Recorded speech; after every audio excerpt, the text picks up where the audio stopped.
This week on Irish Bandit Revolution, we take another look back at one of the best all-time animated series in Gargoyles. This time around, we talk about my 5 favorite multi-part episodes. Irish Bandit Revolution begins now.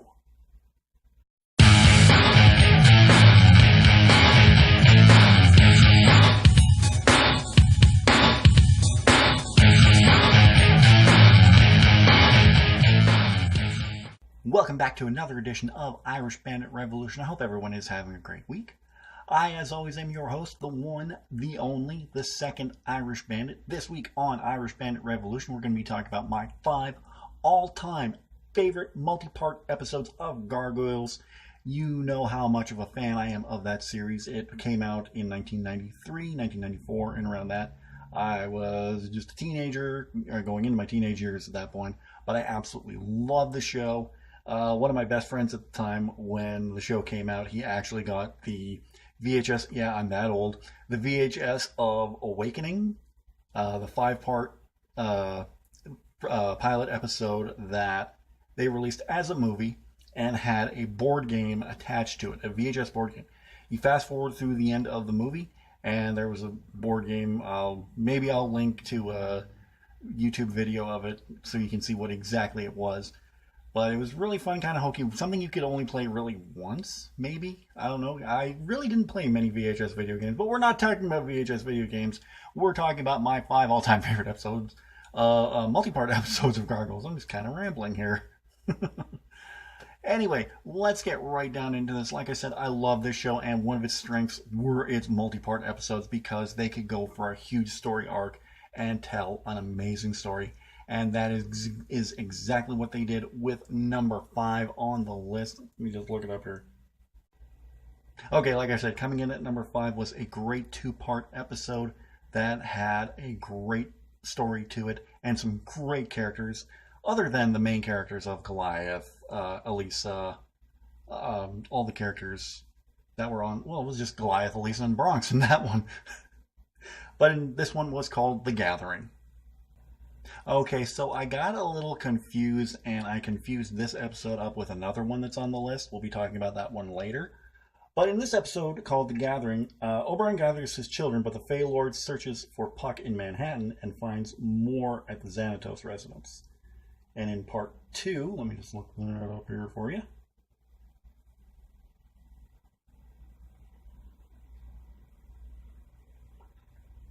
In part 2, pretty much in part 2, the Gargoyles just go to war with Oberon. And it was... We find out the true identity of Puck, the mischief maker, from Shakespearean lore. We find out his true identity.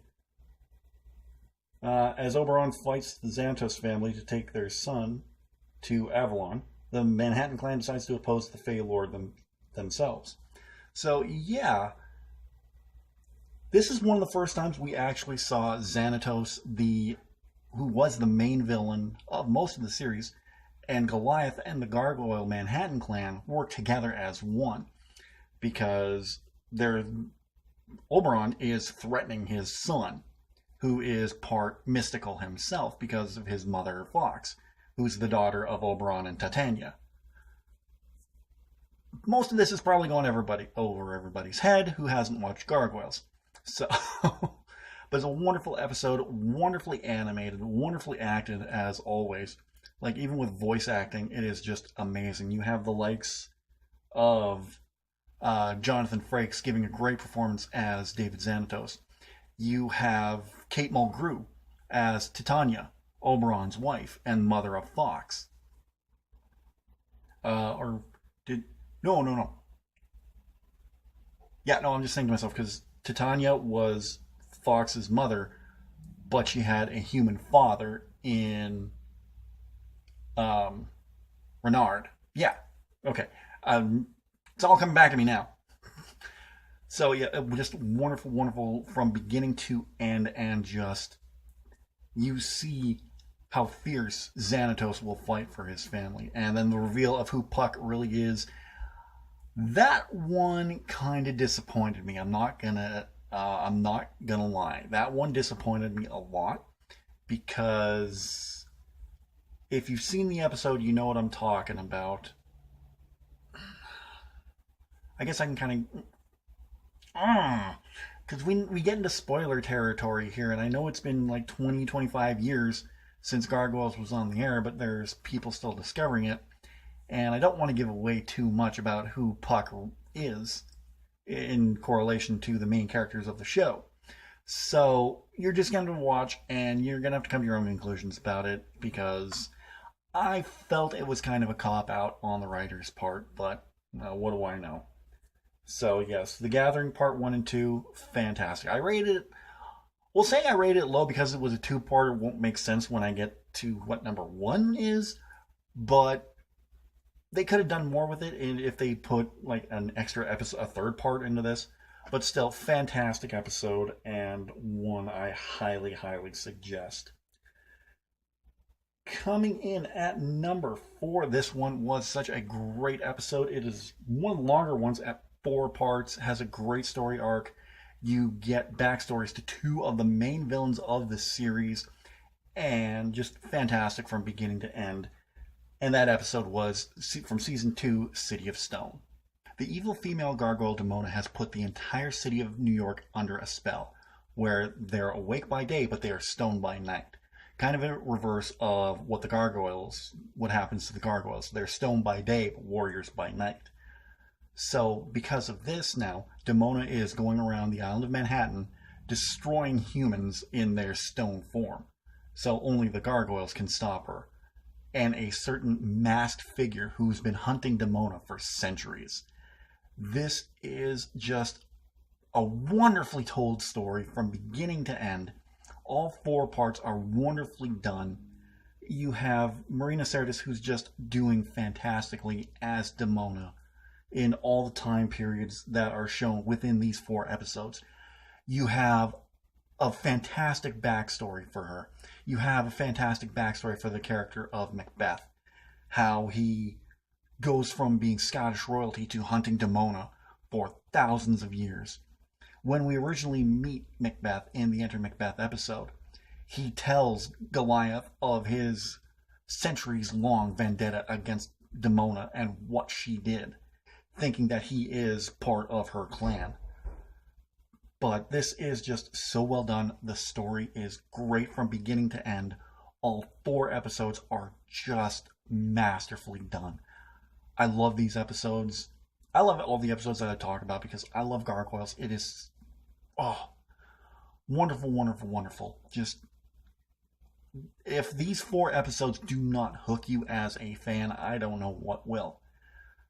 These are, I can't rave any more about them. I need a thesaurus to, just, so I'm not saying wonderful over and over again, but trust me, these 4 episodes are some of the best episodes in Gargoyles. Next up on the list, coming in at number 3, this multi-parter had 3 episodes and was the ending of season 2 and kind of transitioned everything over to the Goliath Chronicles. Again, great episodes in these ones.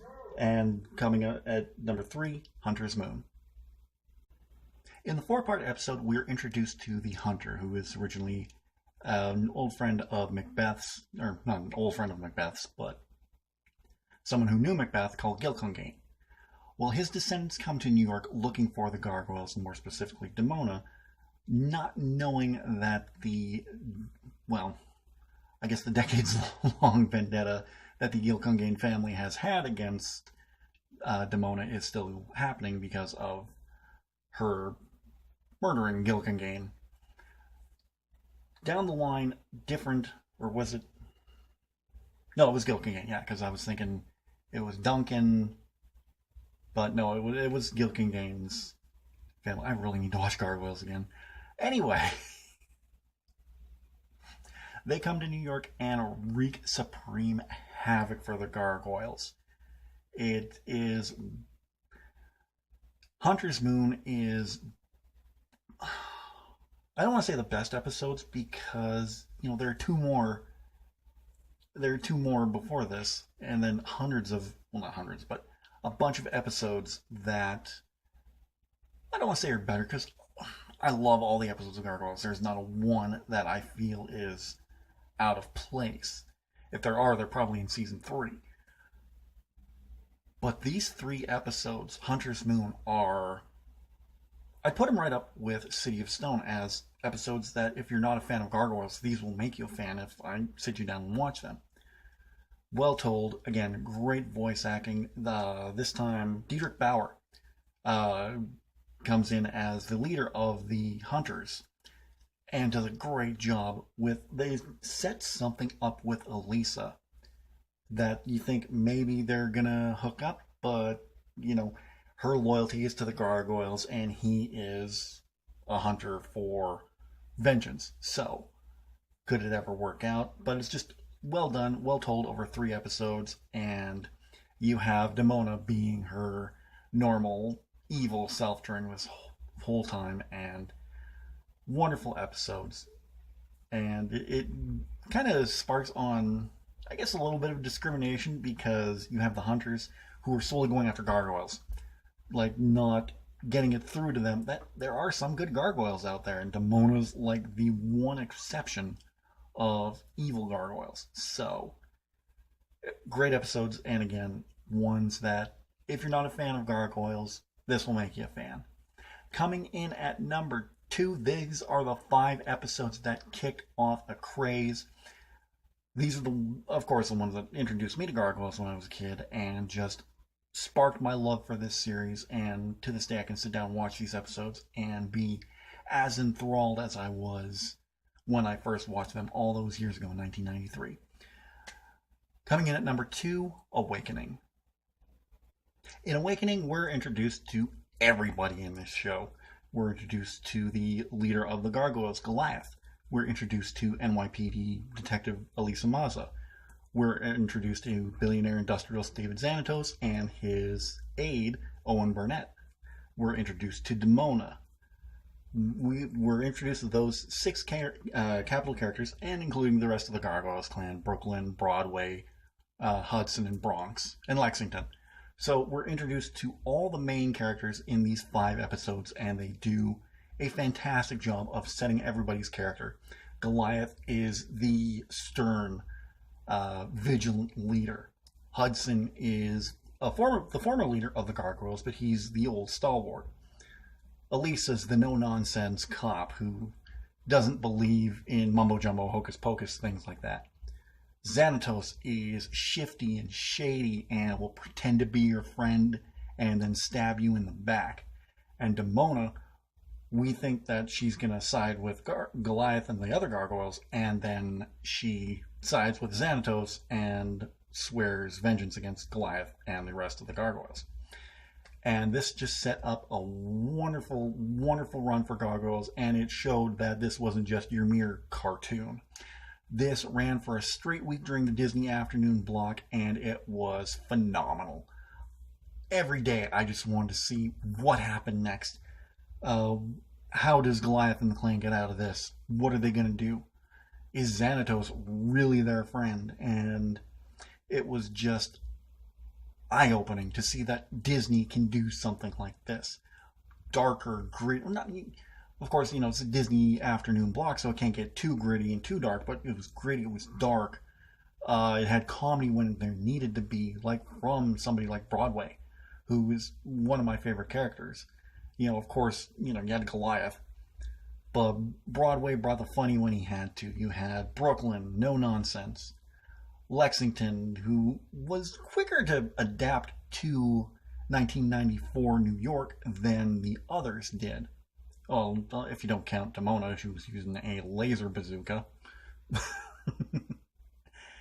But it really set up the characters well. We got to know their character traits from the very beginning as we met them. And the regular tropes. Brooklyn was the fat one who loved to eat. Lexington was the prissy one. Let's just get that out of the way first. I watched the Nostalgic Critics review of Gargoyles, and I think he was onto something when they should have named Lexington Queens. Just keep that under your hat. But again, these 5 episodes really brought everything together, and it showed that this show was not pulling any punches, and it was one of the first instances in a kids series where they actually were able to get away with saying the word hell. It may have been in the context of the actual place when Xanatos was talking to Owen, and he said, Owen said something along the lines of, how are you going to pay all these men to move this? And Xanatos just looked at him and said, you know the old saying, Owen. Pay a man enough, and he'll walk barefoot into hell. You can get away with that on a kid's show. For this they could, and I applaud them for that, for being so risky, and it worked. It all worked, even to this very day. Yeah, I'll get into my opinions later, but no honorable mentions because these were the only 5 that I could dig up. So, again, like I said, I didn't watch the 3rd season. From everything I understood, the 3rd season wasn't all that good either, but if Disney ever does decide to release season 3, then I might give it a chance. Like, for the longest time, I didn't even think they'd release the second half of season 2. So when they did, I had to snap that up as soon as possible. But, like I said, no honorable mentions, so we're just going to get right into number 1. This was a 3-part episode, and this is far and away it's one of my favorite episodes. Like, these, if I added these to my all-time favorite episodes list, these would rank right up there, but this is my all-time favorite multi-parter for one reason, and one reason only, one character, because I am such a Camelot nut because of King Arthur. Avalon is my all-time favorite Gargoyles multi-parter.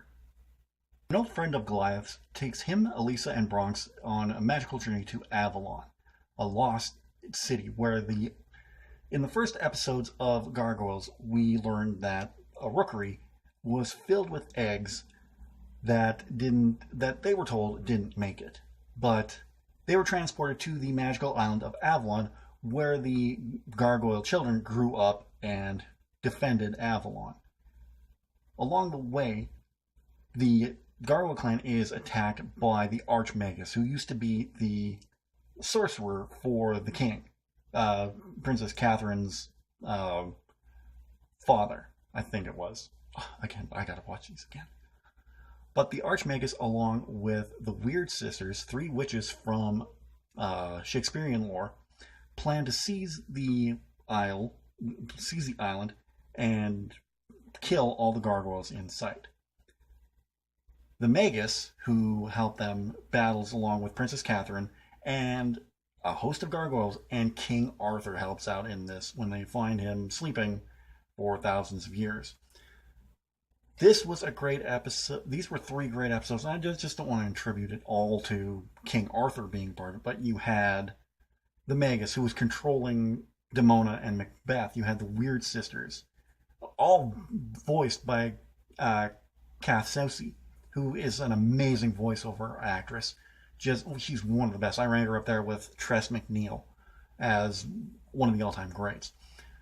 The way she could do the same voice and make them with each different personality is just fantastic.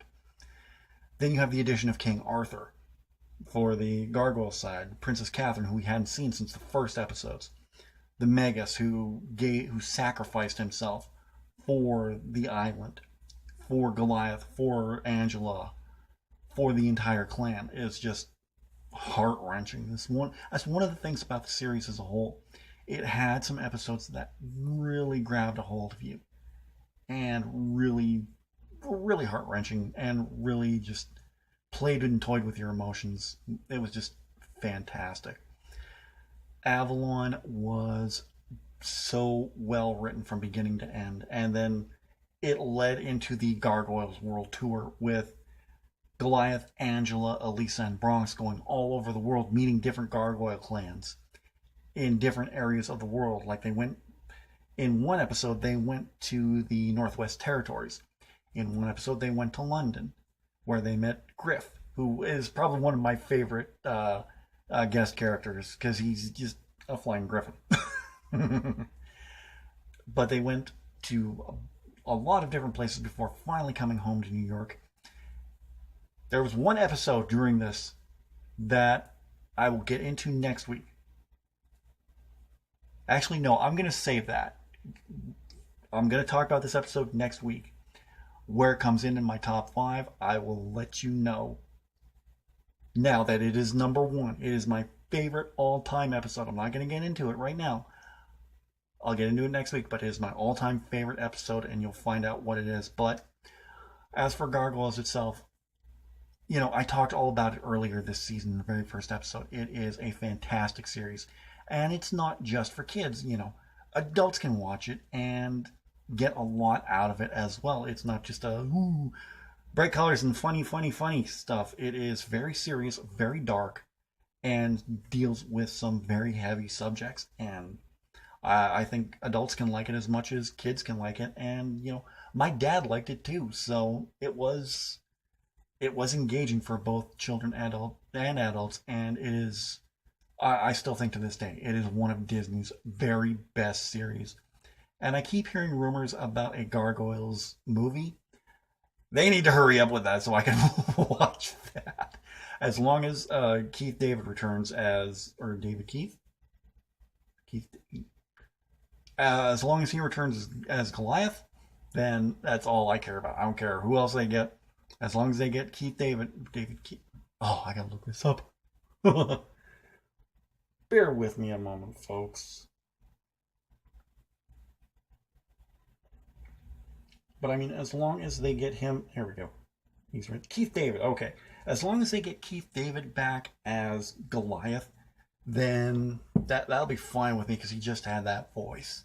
He was just so awesome as Goliath, because he's just got one of those awesome voices. So, yeah, definitely any one of these multi-parters are just fantastic, and I highly recommend any one of them. Well, that about wraps it up for this episode. I hope you guys enjoyed it. If you did, don't forget to give this video a big thumbs up. I'd really appreciate that. What has been your favorite of the 5 multi-parters? Or if you've seen the third season of Gargoyles, The Goliath Chronicles, were there any multi-parters in that? Because I don't really know, because I never watched the third season. But let me know in the comments section down below. Don't forget to share this video anywhere you can, including Facebook or Twitter or wherever. Over my shoulder here, you're going to see a link to last week's episode where we're talking about Back to the Future and looking back at all 3 parts of this great trilogy. In the description down below, you're going to see a link to my Redbubble store where you can pick up all your Irish Bandit merchandise, including t-shirts, leggings, ladies' racerbacks, tank tops, phone cases for iPhone and Samsung, stickers, coffee mugs, travel mugs, whatever your heart's desire. We just added iPad cases, so you can pick those up there as well.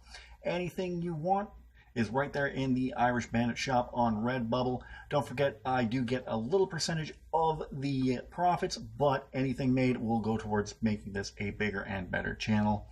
Don't forget, if you're not already subscribed, to subscribe. And if you are subscribed, tap that bell. Make sure you have all notifications highlighted, and you'll be notified whenever I upload a new video or whenever I go live. Next week, we're going to be doing another My 5 High 5. That's a different episode. That'll be in 2 weeks. I'll get into that in a little bit. We're going to be talking about another My 5 next week, as I talk about my 5 favorite standalone episodes of Gargoyles. These aren't the multi-parters, but these are the, I don't want to say filler episodes, because every episode had its own purpose, but these are the standalone episodes that they were able to get done in 20 minutes. So we'll get more into that next week. And in 2 weeks, I'm going to give you a complete rundown of what to expect at Saskatchewan Entertainment Expo on, when is that? September 15th and 16th. It's looking like a great show, and I cannot wait. They've already made some stellar announcements of who's going to be part of it. And they still have 2 more announcements left to make. I can't wait to hear what those ones are. And then in next week, 2 weeks, in 3 weeks, it is the season finale of Irish Bandit Revolution. This Friday, I will be back with a brand new taste test. Then it's back to Irish Bandit Revolution. And then next Friday, I'll be back with another episode of High 5, where I'm talking about 5 more shows on Netflix you should be watching. I'm watching a show on Netflix right now that I think will be added to the 3rd volume of that. So that's what's coming up. Again, hope you enjoyed this episode, and I hope you guys have a great week. I'm the Bandit, and I'm out of here. I'll talk to you again soon.